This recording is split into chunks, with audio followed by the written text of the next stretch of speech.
y'all, and welcome back to another video by UmbrasDarkness. In today's video, you guys, we have something a little bit different. I'm going to be reviewing the patch notes. This is the first time I've done it for this game. I haven't read them yet. I have no idea what I'm about to look into, but I was told that they're huge and they're on season 2, as we can see in patch note 1. So let's go right on into it. As the frigid wind blows hard, the hearth burns dim. Season 2, the Icebound Oath, has launched. Players are reaching the end of season 1, Burning Stars and Dragon Calls, and season 1+, Burning Stars, can now proceed to the realm of Belleron to experience a new season. Season 2 content are summarized below. So it sounds like no one else is going to have to experience season 1+, which is awesome because it feels like recycled content.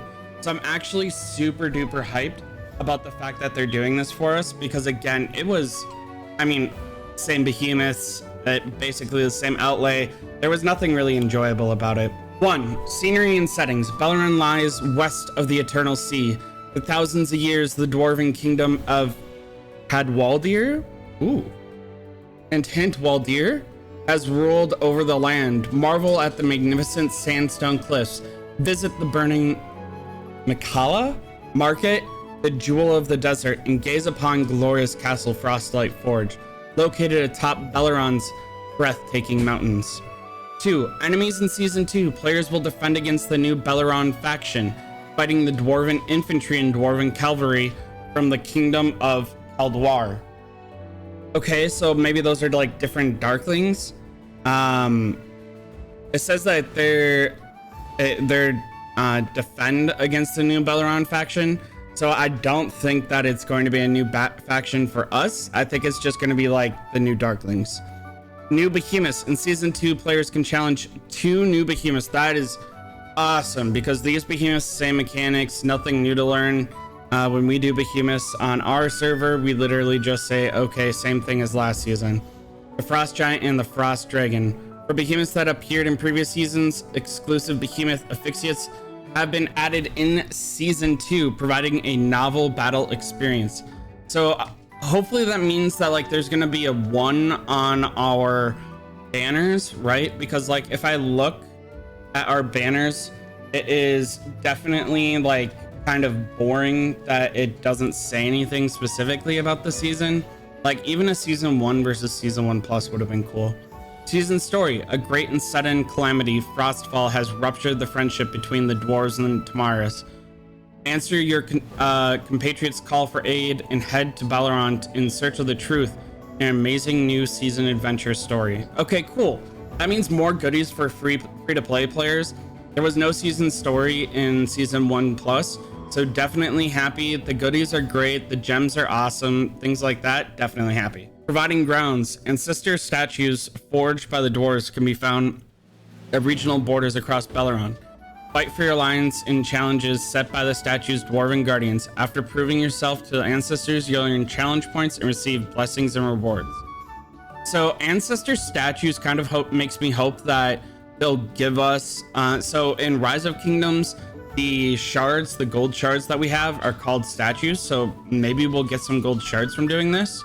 Exploration. The vast realm of Belleron is waiting to be explored. Visit themed villages to gain a deeper understanding of each region and unlock more of its secrets.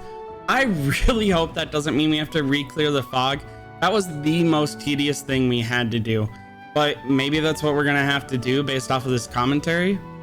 Season cinematics. After starting season 2, enjoy a new cinematic to kick off your legendary journey. You can also rewatch the cinematic at the Augerstone. I am okay with that. Their pictures are beautiful. They do an absolutely phenomenal job making us feel like this is more than just a PvP game. Embark on a new journey of growth with new champions. All right, this is the important part. New champions. Following the night of the burning stars, many lost their homes. Beasts roamed the land, suffering the corruption of dark forces. Purify the beasts so that you may join your legion. Fight alongside your heroes to defeat the enemy. Okay, Behemoth Master. Pet sanctuaries are now available. Purify beasts on the world map to allow them to enter your pet sanctuary. Nurture your war pets and interact with them to get exciting surprises. According to the Merchants Guild, pet sanctuaries have just been built and will be further improved in the future. Lords are welcome to provide suggestions and feedback. That is awesome. All right, cool. Maybe Call of Dragons will finally get a dragon to play with. It sounds like you're not going to bring them into the war, but you're going to enhance them and grow them, and maybe they have like a static buff like plus X attack, plus X defense, things like that. So I mean, all in all, I'm definitely down for it. The stories of legendary heroes Syndrome, Freyr, Gordon, and Theodore have been updated. Speak with them to gain trust. Oh my goodness, finally! For all the free-to-play players, we finally get the 10 free fragments for Syndrome and Freyr, and it looks like our two new heroes are Gordon and Theodore, and they're gonna come out at the same time as the new heroes. That is huge, you guys. It was such a bummer to miss out on Syndrome and Freyr and to not have their exclusive emotes. I was actually bummed because I love Freyr as an Eagle player. Added 2 new legendary heroes, Throttling, Cavalry PvP Control. That is huge. I hope this is the flying one.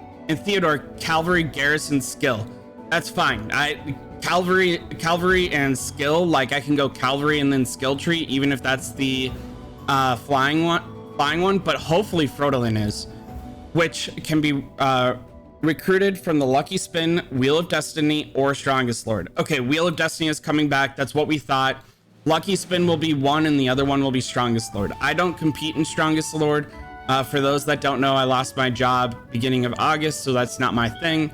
But I do try to do all of the Lucky Spins, and the Wheel of Destiny is obviously best value.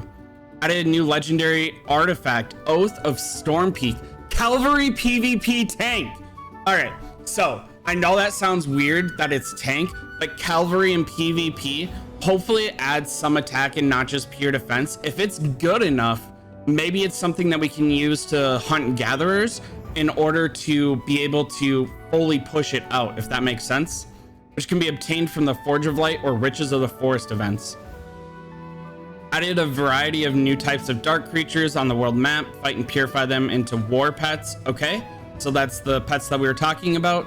So it sounds like instead of Darkling and Dark Patrols, which are tedious to farm a second time, we're going to get Belleron, and then we're going to have a third thing, which is going to be the pets that we fight. Adjusted the new combat behavior of dark creatures on the world map for smoother fights.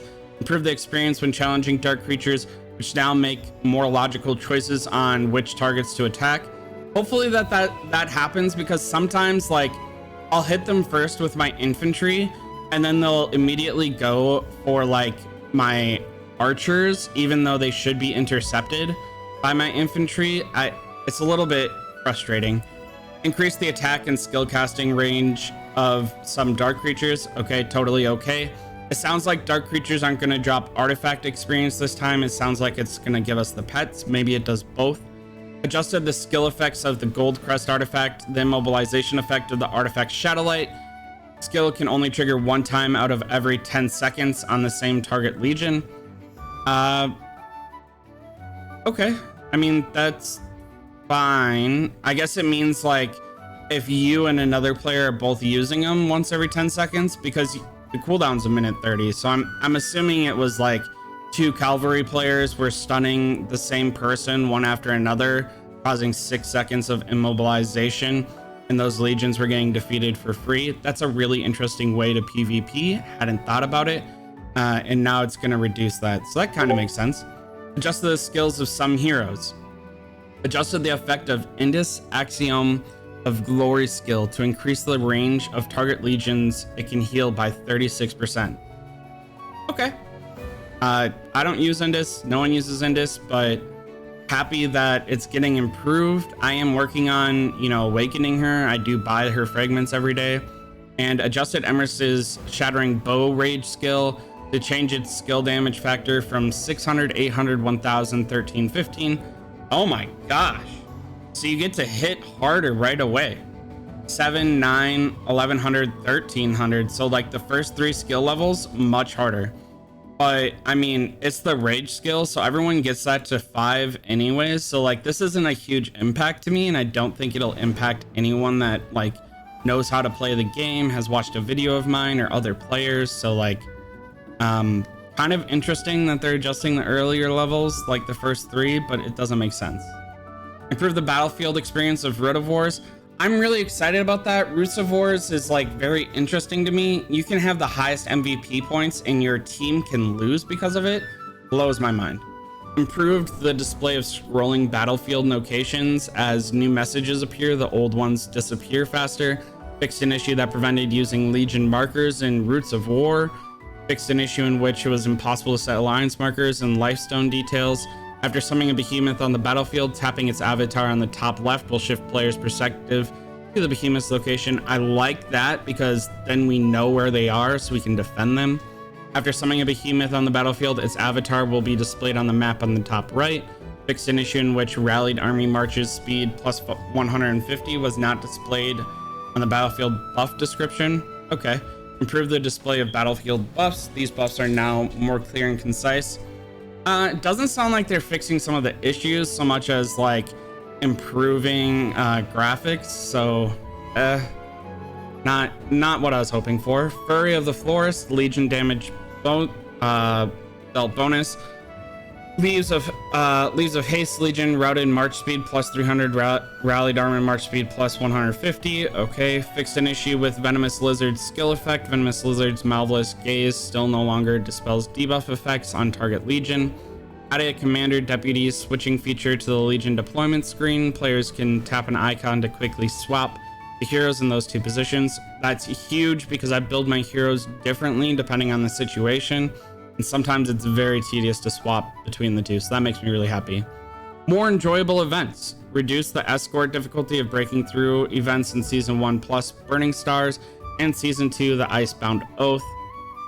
Okay, that's cool. Level 6, like even our strongest servers could not beat it, or our strongest alliances in my KVK could not beat it, so I like that.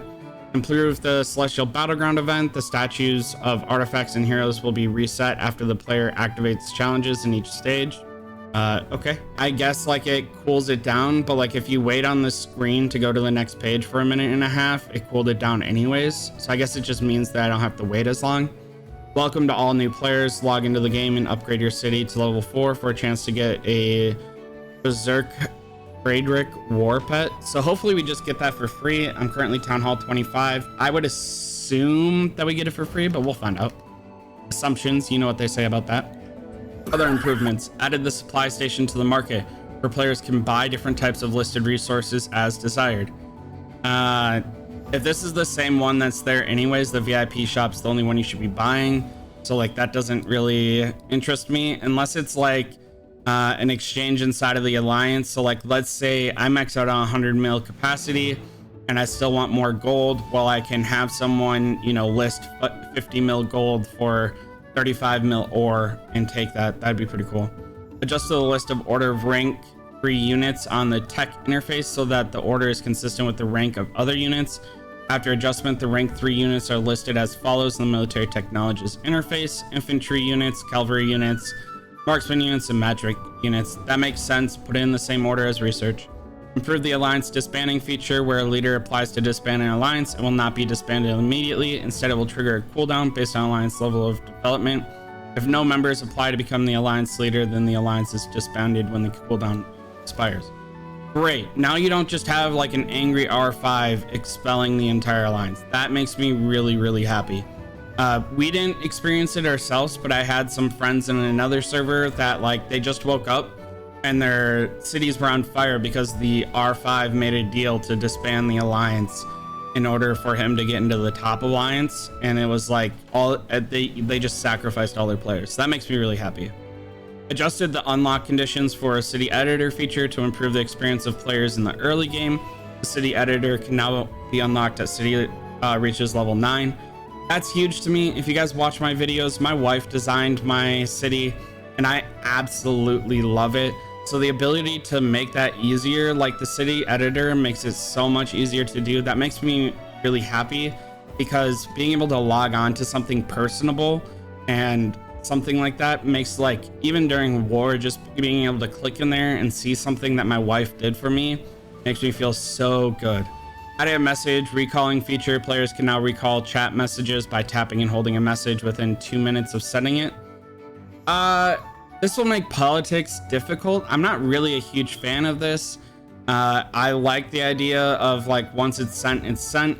But I guess like if you accidentally send the wrong photo, or like maybe you send a message that was meant for, we had a player send a message that was meant for OH diplomacy to us from BH, and like, I mean, we already knew it was being said, but it definitely could have avoided a situation where they said it out loud. So I guess that's kind of cool, because while it hurts us this season that they did what they did, it would still be cool to play on like a fair battlefield of like, mistakes happen, we're all humans, move on. PC improvements. Improve the screen adaptation for PC. When playing in full screen mode, the game screen now appears properly even on widescreen monitors.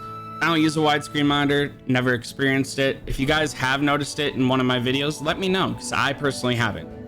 Improved mouse commands for PC. You can now right click on a Legion's avatar on the world map to give it a command. Ooh. So now so like the way that sounds, it sounds like you can right click, or like when you're fully scrolled out, to give it a command. That is huge. That makes like mass PvP so much easier. Improve the appearance of a new hover effect for PC.